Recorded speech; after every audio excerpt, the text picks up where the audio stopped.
နေ့စဉ်စီးကြိုတိုင်းတဲ့အခါဘယ်အချိန်ဒီမှာတိုင်းရမလဲစီးကြိုတိုင်းနေဆိုတာပုံမှန်ကိန်းနဲ့တစ်ခုကိုကြည့်အောင်မဟုတ်ပါဘူးเนาะ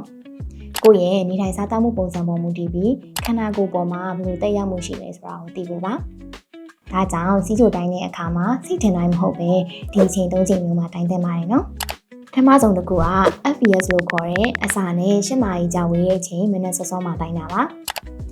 FPS ကိုတိုင်းတာခြင်းအပြင်တညလုံးနားယူထားတဲ့ခန္ဓာကိုယ်ရဲ့ပုံမှန်အခြေအနေကိုအမှန်ကန်ဆုံးသိနိုင်ပါတယ်။ဒုတိယအချက်ကတော့အစာစားပြီး2နာရီကြာမှတိုင်းတာပါ။ကိုစားလိုက်တဲ့အစားအစာကသွေးရင်းတကြားတက်ကိုဘယ်လောက်ထိတက်စေလဲဆိုတာကိုဒီချိန်မှာသိနိုင်ပါတယ်။နောက်ဆုံးတစ်ခုကတော့ညအိပ်အောင်ဝန်ခံနေချိန်မှာ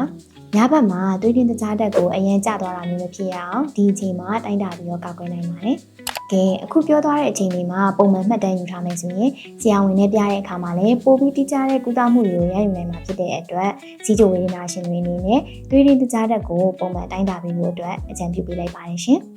အားလုံးပဲကျန်းမာပျော်ရွှင်တဲ့နေ့ရက်တွေကိုပိုင်ဆိုင်နိုင်ကြပါစေနော်နောက်ဗီဒီယိုတွေမှာပြန်တွေ့ပါမယ်ရှင်